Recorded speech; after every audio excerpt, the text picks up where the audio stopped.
And we're live.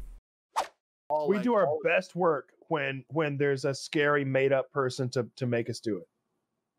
Yeah. Or if it's just based in tradition, and that gets like, you know, you can go through all sorts of ancient cultures, not even Christianity. It doesn't Christian. have to be a scary made up person, in my opinion. It can be a societal pressure, right? Like if you don't do this, hey, the Chinese, that social currency thing they're doing, what is it called? Do you guys recall it? Like that, like social like credit score thing. Yeah. Like that kind of thing could get everybody on board in the same plan. Hey, your social credit score impacts what job you get. That'll make you do the bare minimum. That'll make you do the bare minimum. If you've got like you lose credit score for spitting on the sidewalk. Yeah, so well, they need that. Those people spit nonstop. Those filthy fucks. True. That's what's going to happen, by the way, with when I think about like my camera spying on me, or my TV listening to me, or my phone watching me and all that shit, and them collecting information, and we're all like, oh, privacy. A part of me used to be like, I don't care if you see me shit or jerk off while shitting. I don't care. Do it. I'm not scared of my privacy.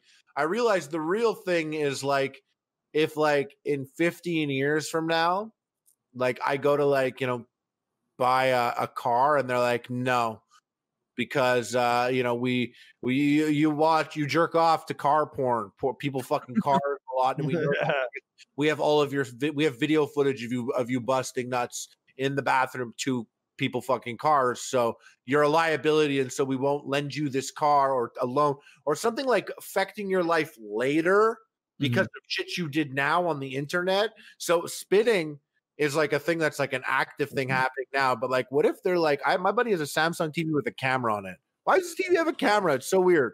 But there could be like a log of fucking shit of things that you've done or said. You could say some shit, even us especially. We could say things on this podcast right here, and the world is a different place in 15 years. And they pull this up and they said, you laughed at this thing. That is why you did not Too late. apply for this. It is a thing that I've thought about. Like people like us that are on the grid so heavily, they're like, forget about being on the grid. You could be on Facebook and post a status or like someone else's status, and that could affect your life later on if we go down that path of, so forget spitting on the sidewalk. Imagine some shit you tweeted 10 years ago. Harley, you said you don't care about your privacy. All right. In Norway, everyone knows. My point was that I do care about it. That was my initial thought. All right. So I was like, but now I'm like, wait, don't charge me more money for some shit later because of something I said. Yeah. In Norway, everyone knows your income. You can look up other people's tax returns and find out their income.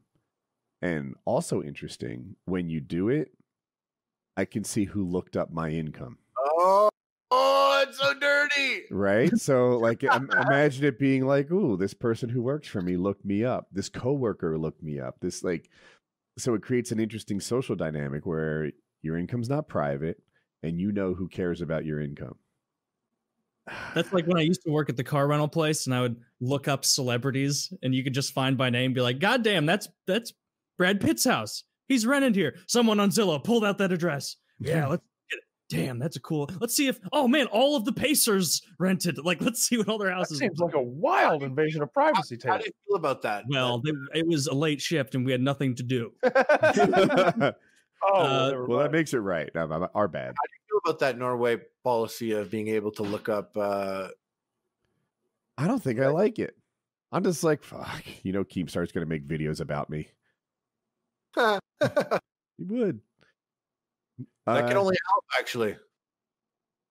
Yeah. I've just noticed the people that end up being in videos like that or like things that are going bad, I almost always look at it and I'm like, okay, you could leverage that into a good thing now. Yeah, it could be. It's like it's like the way I see it now is like if you get canceled, and it's obviously not for anything criminal, but you canceled for like fuck ups or weird things, or you sold a shitty thing to your fans, or you said this word to this person. I just look at sometimes I'm like, oh, you got to come out on top, because like I look at like Logan Paul and like this guy's flourishing and thriving, and it's because of that type of drama. And then you look at Jake Paul and it's not quite the same level. And you're like, oh, so there's just a way to balance this type of stuff out or leverage it or flip it on its head for the good. But I think like Woody, if he fucking like imagine Keemstar made a video with like like you got your video of you sucking your own dick. Why is it always this? It's like, oh my God, Woody, look what you did. You suck your own dick. You're not even a cool dude because and then you come out and you're like, yeah, I did suck my own dick. Yeah. Here's my shirt. I sell my own dick sucking shirt. Yeah. And then I'm 47. You envy my flexibility. Yeah. That's